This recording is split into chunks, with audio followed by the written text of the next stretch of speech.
That's in conformal nested loops. Yes, so thank you. So I'm going to introduce the model first.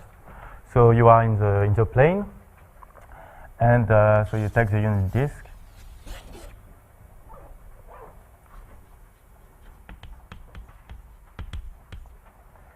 And inside the disk, you will have a collection of a simple loop. So you draw a random collection of simple loops. So what are the assumptions on this random collection? So you suppose that they are disjoint and simple. And so first, they are non-nested. And so the important assumption is that they are conformally invariant.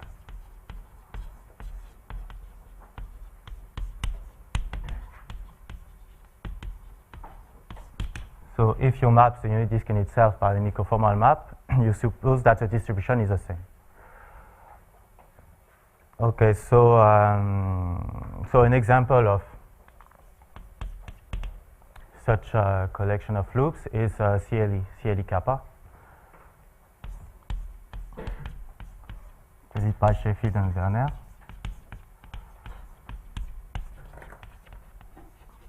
So since I suppose that the loops are simple here and that they don't touch the boundary of the disk, I restrict my framework to kappa less than 4. Okay, so Elie kappa, they arise as scaling limits of various discrete models. So it's an example of loops that satisfy these assumptions. Okay, so that's you have this collection of loops, and I call it my generation 1. So loops will have a generation in my setting. So it is a generation 1. Okay, so now that you have these loops, what you can do is you can iterate. So inside each loop,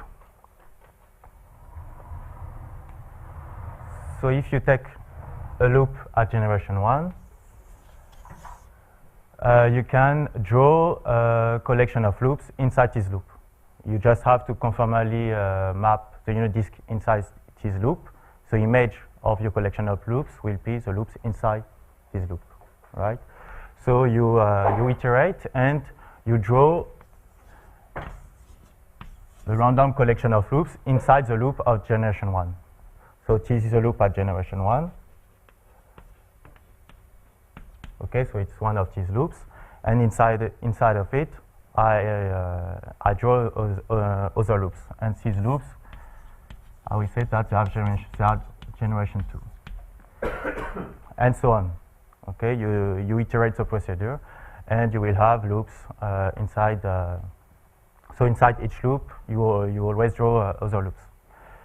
So like this, you can see that you have a tree structure, right? So it is my generation 1, you have generation 2. So loop is a descendant of another loop if it is contained in that loop. Okay, so we have a tree structure. The thing is that you have infinitely many loops at each generation.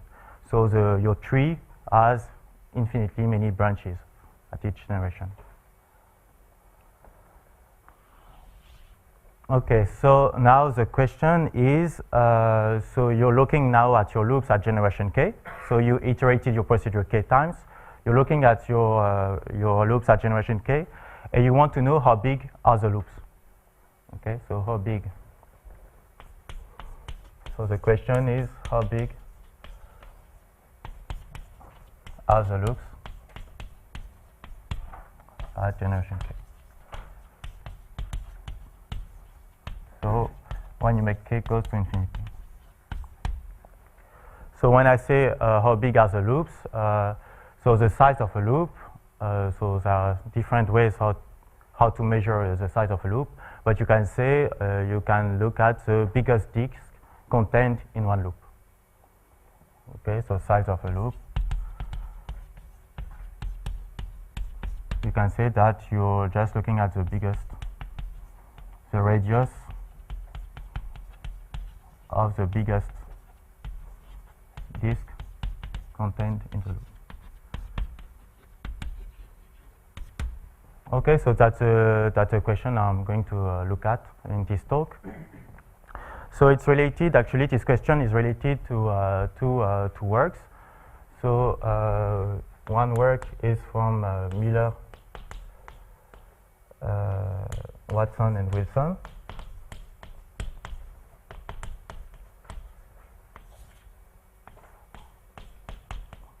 Okay, so in this work they are looking at CLA kappa.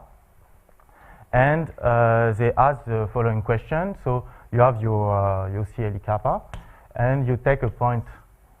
If you take a point Z in the unit disk, and you look at the ball of radius epsilon around Z, you can ask yourself, so you take your nested CLE kappa, and you can count the number of loops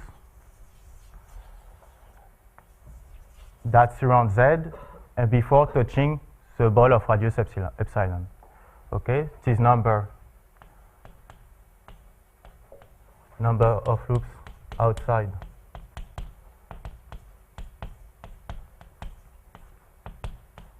okay, you call it, for example, n epsilon z.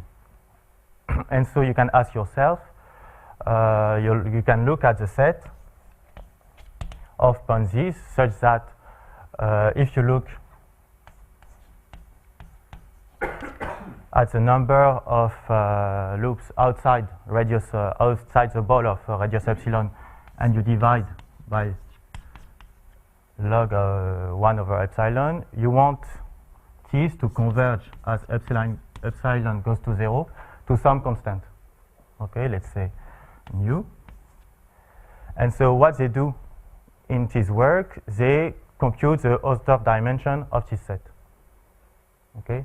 So for each nu, you can compute they compute the Hausdorff dimension of this set. So there is a maximal value of nu such that this set is non-empty. Okay. So the relation with this work is actually it's almost the same question. Here you're looking at the size and you count the number of loops that before touching this ball, whereas in this case, actually, it's like you're fixing the number of loops, and you're looking at the size. Okay, so the two works are related. Okay, here what you say is that if this number is nu times log 1 over epsilon, it means that at generation nu times log 1 over epsilon, the size of your loop is epsilon. Okay, so it's the same word. I mean, so it's related. Another work that is related to this question is, but so I will come back later to this point. It's a work of U, Miller, and Perez about 6 points on 6 points of the GFF, of the quotient free field. So I will come back later to say why these works are related.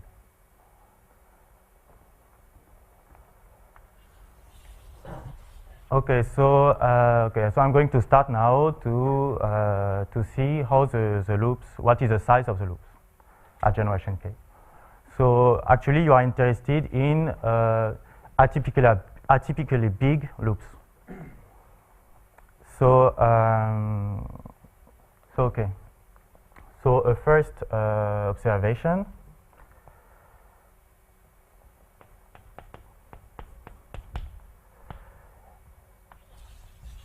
So if you take a point Z in the unit disk, and you look at the first loop that's around Z, that's around Z.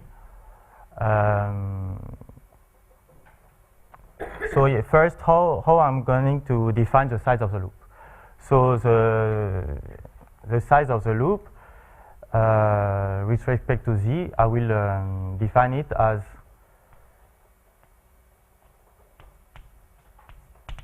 the conformal radius viewed from Z of the loop at generation k.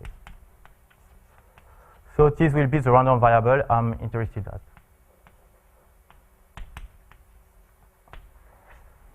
Okay, so what is so just to recall what is conformal radius. So if you are your loop at generation k, that's around z. So the conformal radius, how you define it? Actually, you have a conformal map from the unit disk into this loop. Okay, this is from the Riemann mapping theorem. Okay, let's call it psi, and which sends 0 to z. So the conformal radius is just the derivative at 0 of this map. So it's really actually it's comparable to the Euclidean distance of z to the loop at generation k. But why you use this is actually because of the conformal invariance of your loops. There is a useful property of this conformal radius, which is that so if you fix the point z, and now you're looking at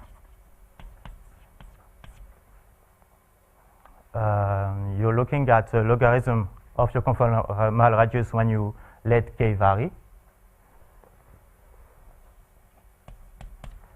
Actually, this is a random walk. So log of rk is the sum of RID random variables.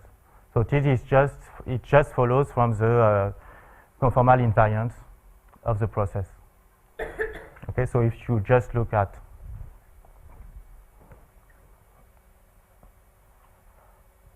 logarithm of the conformal radius viewed from z of the loop at generation k, it's just a sum of k RID variables. Okay, it's not completely true just because of the first term, but it's almost true. Okay, if z is 0, it's true. Okay, and actually, when you deal with Elie kappa, the law of the increment was computed by Schramm, Sheffield, and Wilson. Okay, but so in the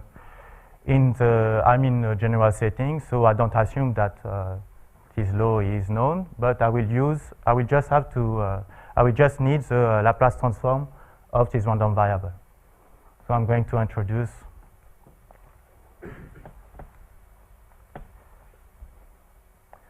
so yes, so actually when I say a loop is big, what I mean is that actually a loop contains a point z such that the conformal radius is big.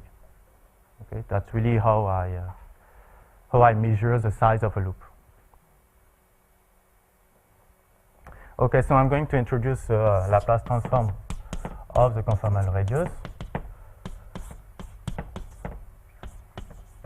So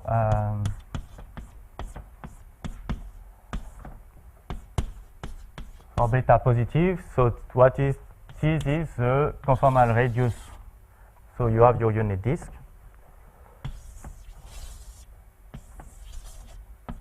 You're looking at the loop at generation 1, that's around 0. This is the conformal radius seen from 0 of this loop. Okay? And so you're looking at the expectation of this conformal radius power beta. Yes? Do you assume that the union of the interiors of the loop has full, all the loops has full measure, or do you just count?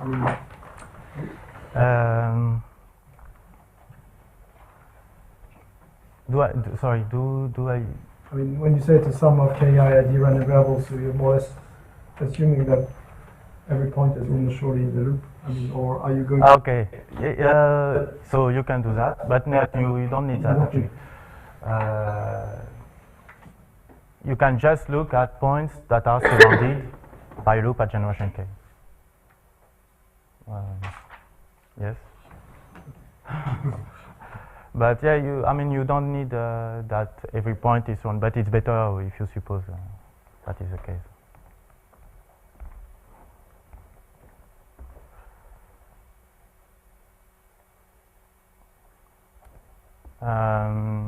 Okay. So now I'm going. So I'm going to measure the size of the set. So I will introduce some critical parameter beta c, which is defined as a number which satisfies logarithm of phi at this parameter here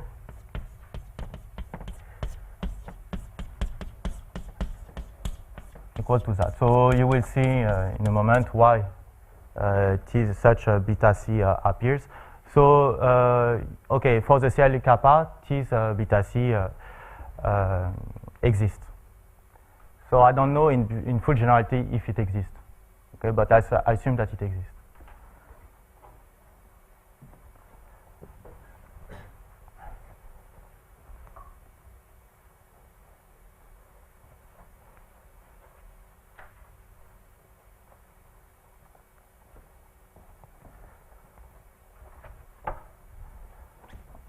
Okay, so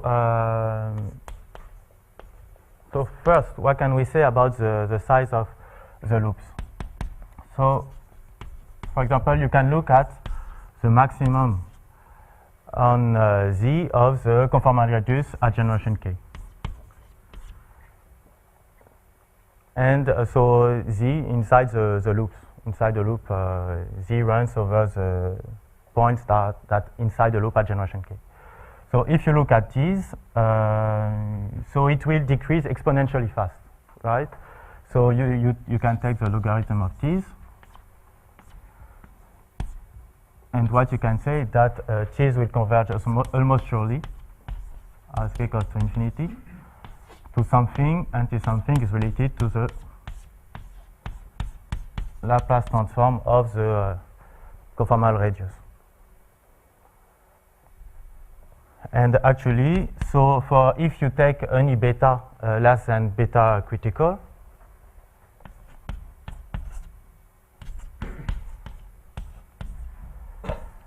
so now if you're looking at the set of points Z such that 1 over k logarithm of the conformal radius at generation k of Z converge to something, so to something will be T speed. So this set will be won't be empty. So yeah, suppose that points are surrounded by any loop. Otherwise, here as well, it's not really almost surely. But okay, this set will be non-empty almost surely, and the Hausdorff dimension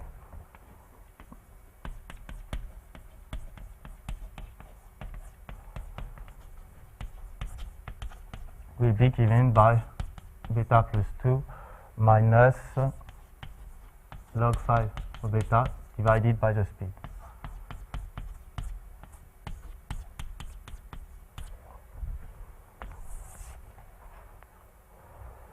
Okay, so you can have the Hausdorff dimension related to the big loops.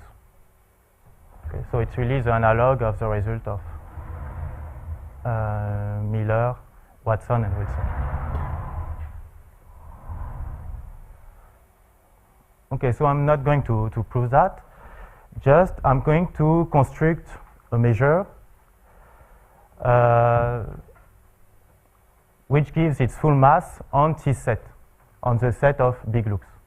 So I'm going to tell you how you construct this measure. Actually, it's not that difficult.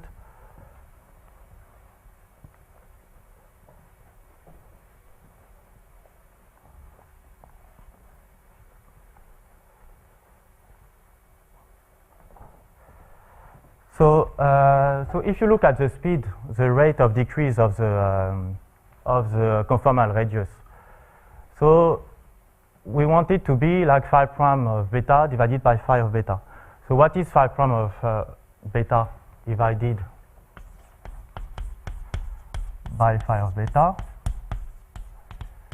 So if you just compute it, you have actually the logarithm of the conformal radius of 0 from 0 of the loop at generation 1 time actually times some density. So actually, when you look at this set, you look at the point z such that you biased the law of the loop that surrounds z. You bias the law with this density. Okay, so so a natural measure to consider is for each beta. So I will look at generation k. I will look at loops at generation k, and I'm going to look at the conformal radius seen from z power beta. So I will look at this measure. So why is it a measure? It just if you say that it puts on the Borel set A the mass integral when you integrate over A, right? So it's a measure. But okay, let's say I integrate over the whole disk.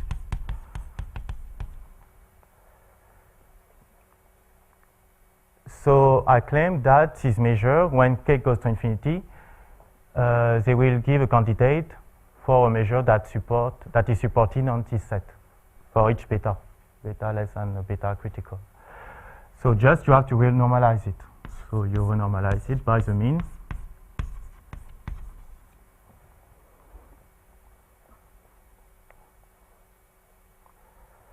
Okay, so first, why does it converge?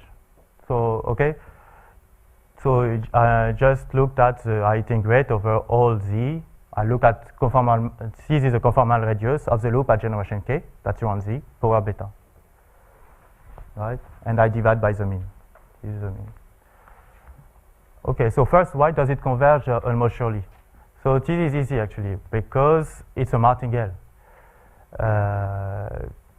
Okay, you use conformal invariance. Actually, yes, you just use conformal invariance at this point, and the way we constructed the process.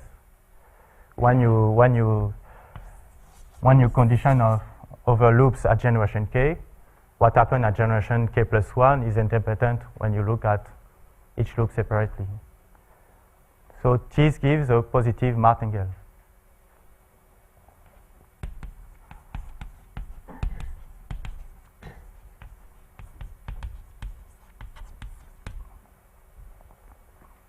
It's conformal invariant. Okay, so it gives a positive martingale, so it converges almost surely.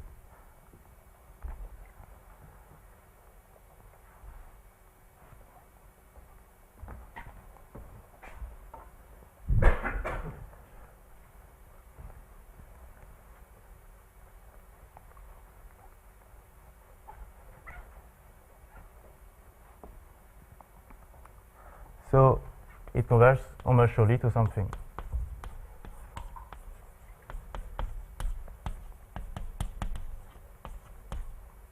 So this will give you actually a measure. So now you want to know if actually you have 0 at the limit, or if you have something positive. So you want to know here your candidate, is it positive? Is it a positive measure?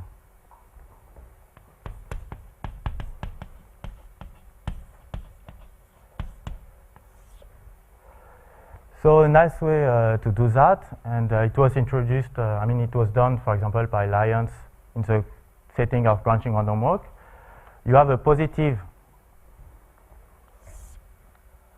let's say it's a lemma. You have some positive martingale.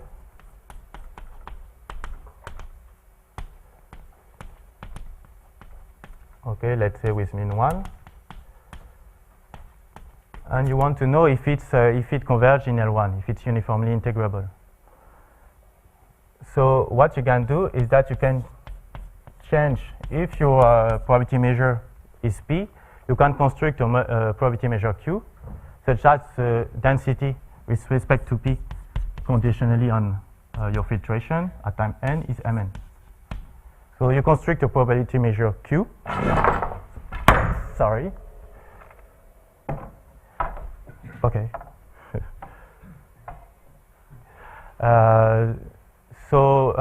With density given by Mn. And so now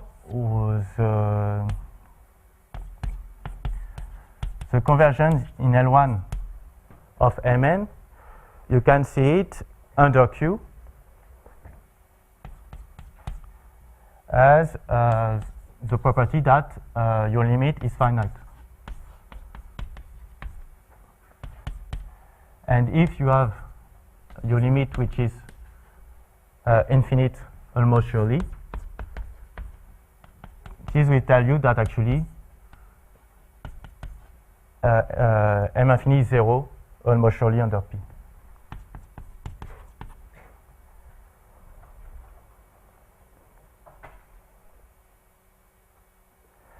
Okay, so to see if this limit is non-zero, you just have to look at what happened under Q and to see if the limit is finite. Okay, so just a lemma. So now to see if it's non-zero, we will just look at the process under Q and we will see if the limit here is finite under the other measure. Okay, so we are going to now describe the process under Q. So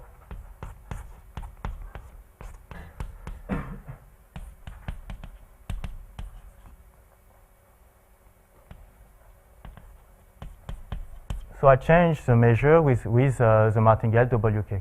Okay, so I just have to renormalize. And now I want to describe my process under Q and see what it is.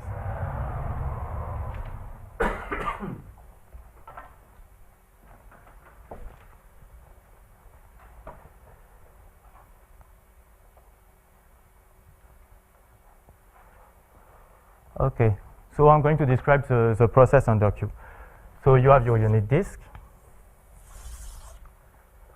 Okay, so that's the unit disk. So the first step, so this is what happened under Q.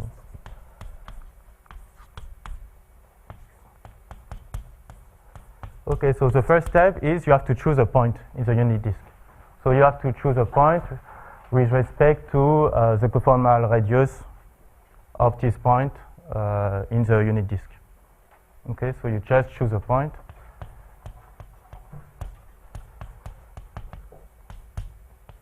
In the unit disk, and the density is proportional to, let's call it R0Z, the conformal radius of Z in the unit disk.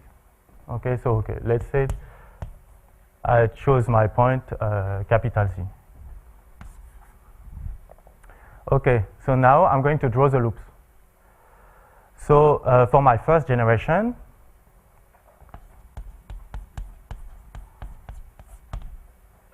I'm going to draw the loop of my the original process, but I'm going to bias the distribution.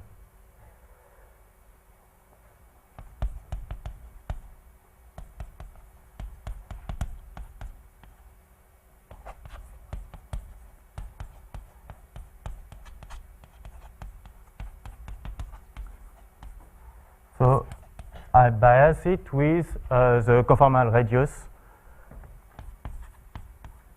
seen from Z. Okay.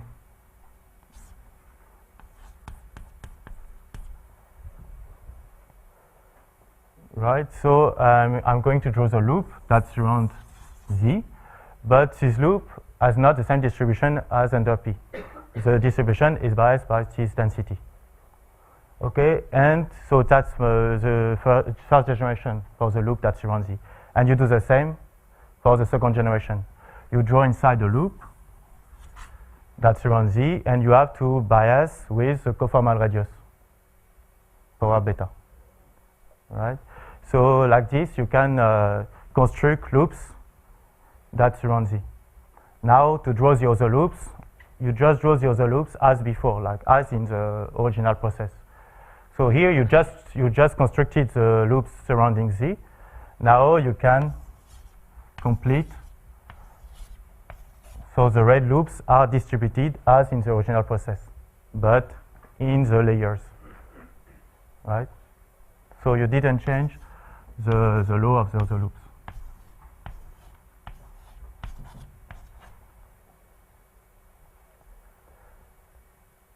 All right.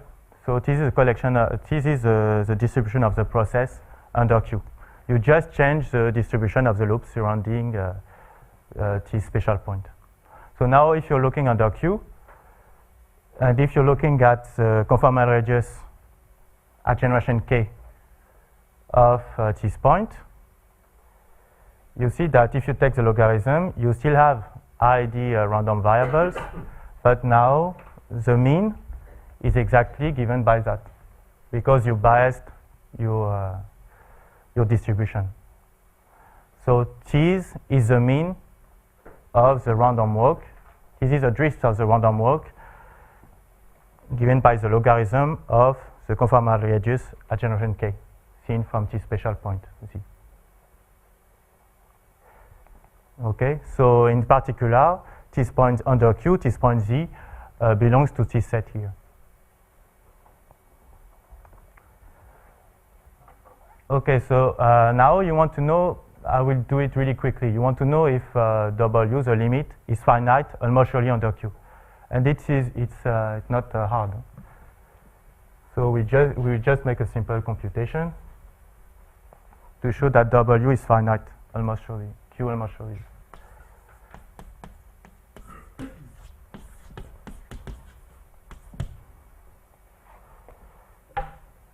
Okay, so you just actually have to decompose. So W is an integral. You just have to decompose the integral with respect to the different layers between two loops surrounding Z. So if you look at the contribution,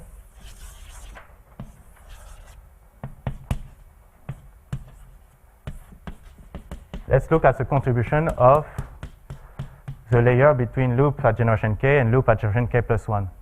We will look at this distribution and we will see that it's summable. So that like this W is finite. Okay, so now by the construction, by the law of my process under Q, we see that in this layer, once you condition on these loops, inside it, the process is the same as under P.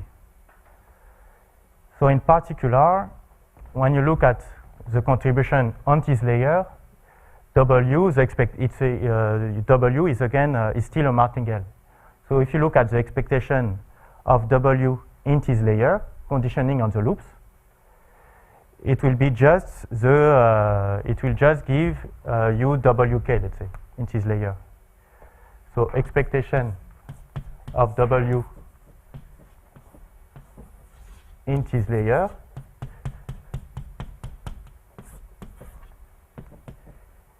because inside it the distribution is the same. I mean conditioning. If you are here, you have to condition on loops. Okay, surrounding Z.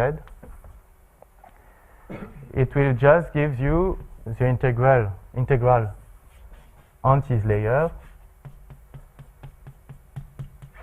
of, okay, let's say almost.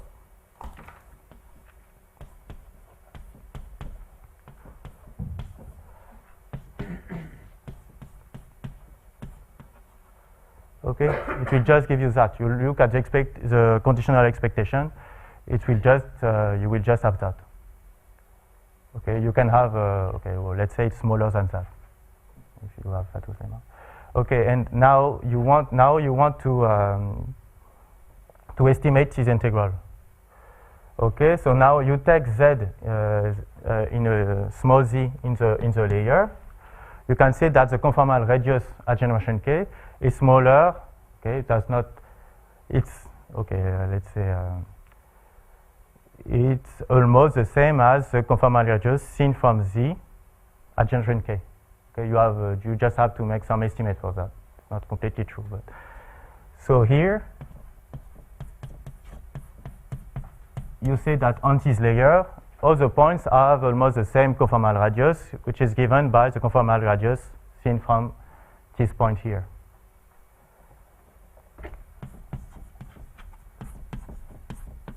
Okay, and now you have to integrate over, you have to look at the area of this layer. You say that it's almost a ball, okay? And so it will be just the conformal radius seen from Z square.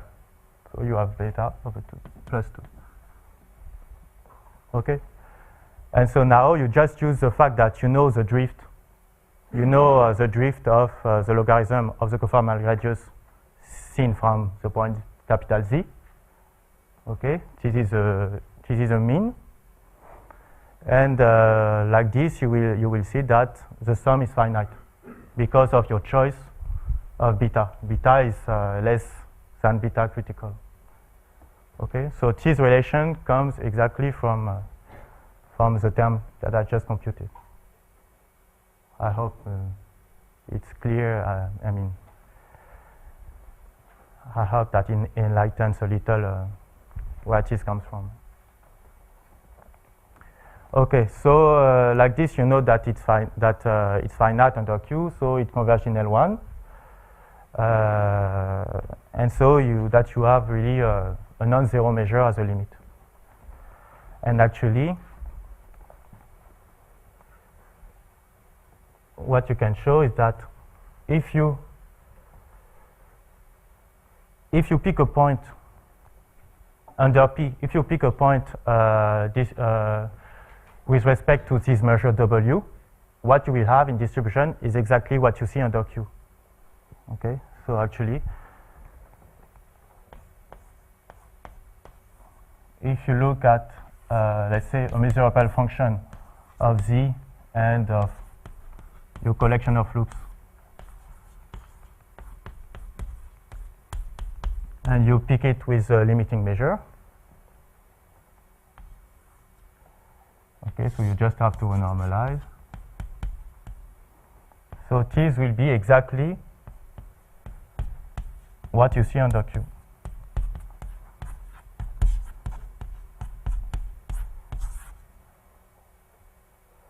Okay, so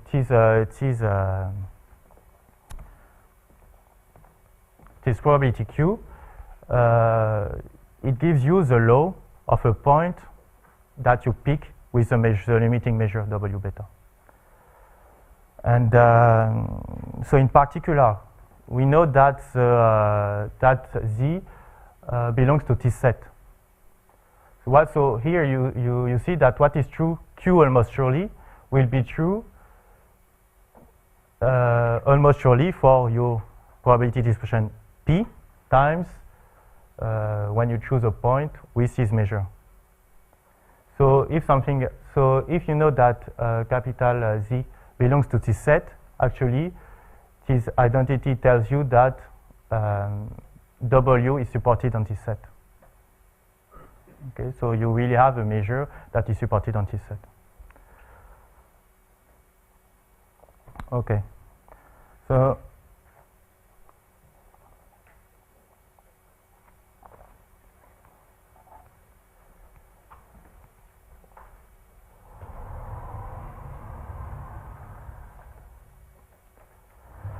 so now I'm going to relate this work with the Gaussian free field.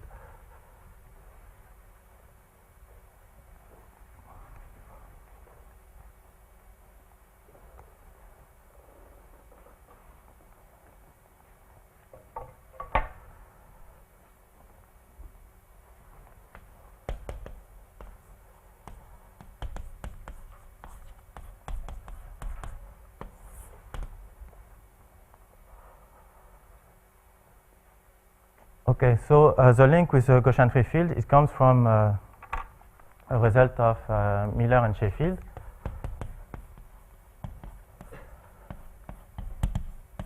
That says that actually level lines of the Gaussian free field is distributed as CLE4. Okay, so let's make it more precise. So you take your unit disk. And so what you're going to do is that you're going to sample a CLE4 inside the unit disk.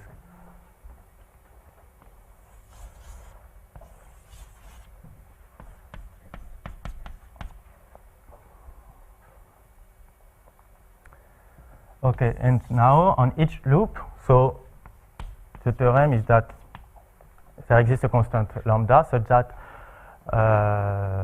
okay, so there exists a constant lambda. On each loop, you will mark your loop with lambda, plus lambda or minus lambda, and each with probability 1/2. Okay, so you're going to mark this loop, for example, plus lambda, then minus lambda, plus lambda, etc. So this, let's say this is the first generation. Then you sample your second generation, and inside each loop, you increment. So here you had plus lambda. You increment now by plus lambda or minus lambda, each with probability 1/2 on each loop inside it. Okay. So here you have plus lambda. So now you have 2 lambda or 0, let's say, and you do the same inside each loop, and you iterate. And so the theorem is that for some constant lambda, what you obtain is distributed as a Gaussian free field. Okay.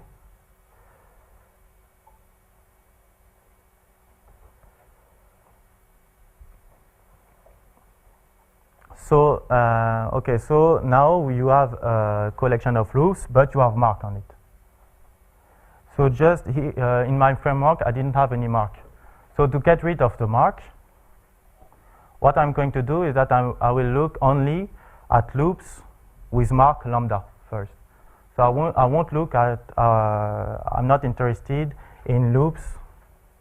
Okay, let's say I will stop the loops first time the mark is lambda.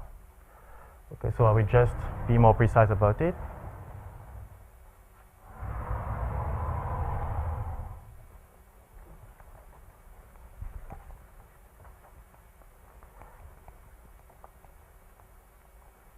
So what I'm going to do, instead of looking at CLE4, so I look at my first generation, and maybe, okay, this mark is lambda. Now, if I have a mark minus lambda, I iterate the process until, so maybe here I will have the mark 0, here, okay, let's say 0 here. I iterate until I have a loop with mark lambda. Okay, and I erase the loops with mark smaller than lambda. Right? Okay, so when I do that, I will just have loops with mark lambda. And these loops, so it's not CLE4 anymore, because I had to iterate a little until the mark hits lambda. And so this collection of loops is for me my first generation. Like this, I don't care about the mark. And I iterate. So the second generation have mark 2 lambda, etc. So in my process at generation k, loops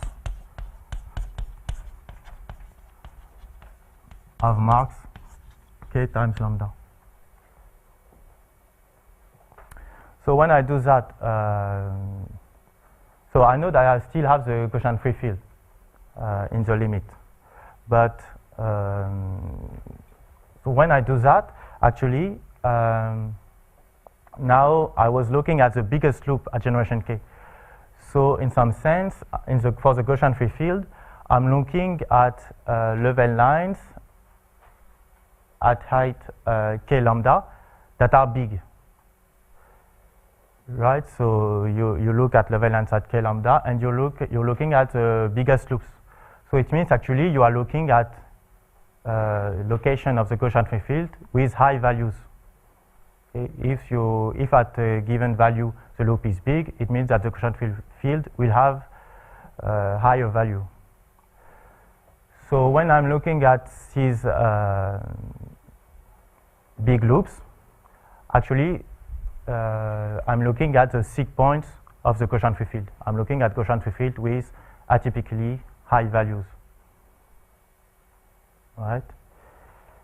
And furthermore, so the measures are constructed, so the W beta.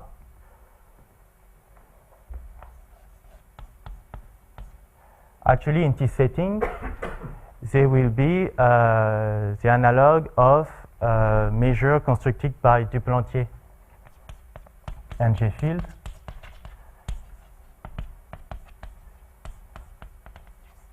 on the Gaussian free field, which has the quantum gravity measures, quantum gravity measures, and which are given, loosely speaking, by exponential of the quotient free field. Okay, so there is a way to normalize this measure so that it has a meaning, and these W beta are the analogs of it, where gamma is a function of beta. I mean, there is a correspondence between gamma and beta.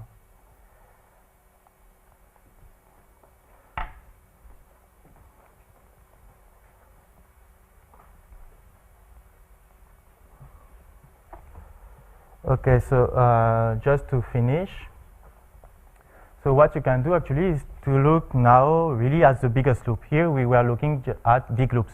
Now you want to look at really the biggest loops. So how are you going to do that?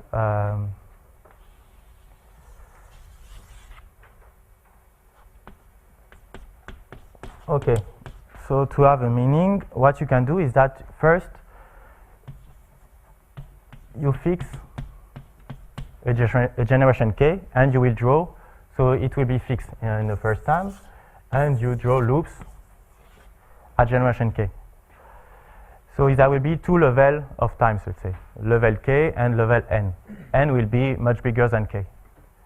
And so now, so you're looking at loops at generation n. So you're looking at small loops, and inside each loop at generation k, you look at the biggest loop at generation n. Okay, so k is fixed. In each loop at generation k, you're looking at you look at the biggest loop at generation n. So so for any gamma loop at generation k, let's call mn gamma maximum, okay, logarithm of the maximum inside gamma of the conformal radius at generation n. Okay. So you do that, and you want also to have the location of where is this biggest loop.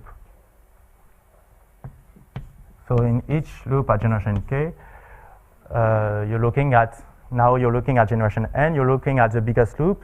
You look at the generation, as the location, and you look at the size of your loop. And you want also another information. Actually, you want to know what's happening locally. You want to know what is the environment, what is the landscape that you see locally at generation n around this local maximum. So what you're going to do is that around this local maxima, let's say, and around this biggest loop, you will zoom. And so you will zoom with respect to, okay, so now it's exponential. So you will zoom just to have a picture of size 1. I mean, the loop have size 1. Okay, so you will have a collection of loops. And maybe your point is here. Okay. So when I say local maxima, okay, there is a way to define it. Yeah, I don't do exactly like this in my work, but it's close. Okay, so you have the local location of the biggest loop inside gamma. You have the size, and you have the landscape around it. And what you can show is that actually this picture converges. So when n goes to infinity, and then k goes to infinity, so first n goes to infinity, then k goes to infinity. So why do I do that? It's just to have the local extrema.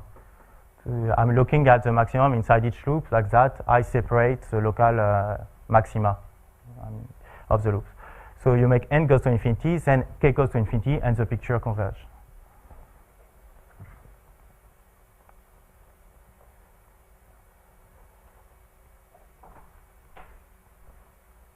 Okay, so if you're looking at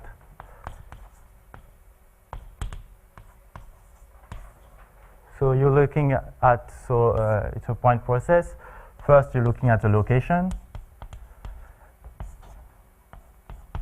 So I'm looking at loops at generation k. I'm looking at the location of the biggest loop in gamma. I'm looking at the size of the biggest loop. So now I just have to, there exists a constant C1 and C2. Sorry. So you just have to center the size. So you look at the location, biggest loop, properly centered, and now the landscape, let's say. This picture here. So what you can show is that these, as n goes to infinity, then k goes to infinity, converge in law, in distribution, to something. And this something will be a Poisson point process. Okay, so I have to give the intensity of this Poisson point process. So, so for the location, the intensity will be some random measure on the unit disk. I call it D. So this random measure is actually like the W. But now I'm looking at beta equal to beta C. So I'm looking at the critical case. In this case, W goes to 0. But you can show that there is another measure that goes to something positive. Times, so now for the size, you will have exponential. That is for the size of the biggest loop. And then the landscape, so the landscape there is just a distribution on loops in the plane. Okay, so okay, it's a measure on a collection of loops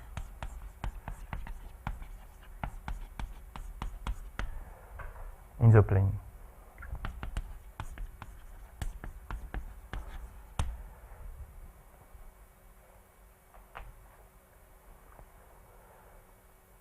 Okay, so for example, you can say that if you're looking at this picture, actually it will be independent on the size. Once you rescale it, it will be independent of the size of the loop and of the location of the extremal. Okay, it really gives you a Poisson point process. So this type of picture arises in various models. So for the branching random walk, branching Brownian motion, it appeared. And also for the Gaussian free field,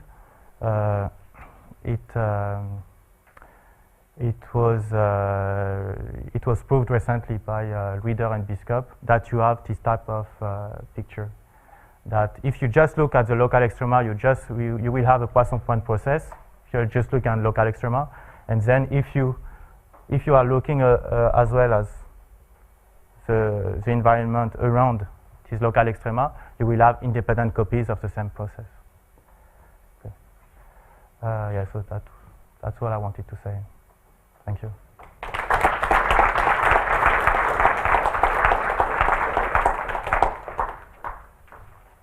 Any questions?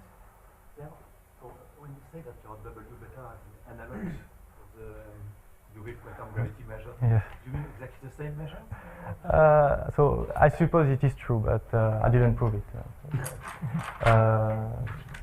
But I suppose, I mean, if you're looking at the Liouville quantum gravity measure, and let's say you take the expectation of this measure with respect to a level line, so I don't know, I'm not sure if it makes sense. I suppose it makes sense. You exactly have this measure.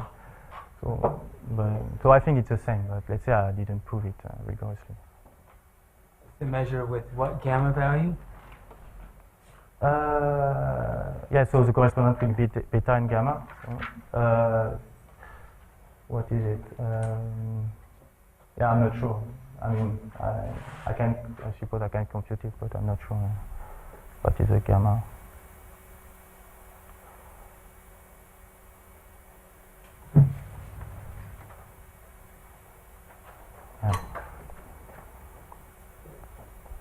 At the critical point, the thing you described at the end is has sort of some slowly varying. Can you sort of describe it? I mean, the landscape is going to be some. Yes. What is the landscape? Yeah. Yeah. So you have like this special point. Yeah, exactly. So what you can do is you construct actually the loops that surround this point. So these loops. So this would sort of decouple and this has sort of finite size.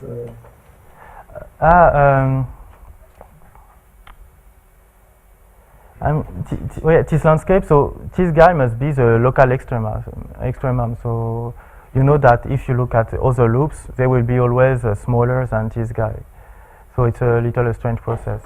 But you can construct it like you construct the loops around it. In some sense, you construct them as by looking at the conformal radius. So conformal radius should it converges to something, but it's not really nice. You can compute it, but it's not really nice. And then you fill the other loops. Now I don't know. You wanted to say if this decouples? Yeah, but because it's not going to be scale invariant, right? So when you have some sort of. Sorry. Well, okay, you can. Okay. Any other questions? Maybe we break for lunch?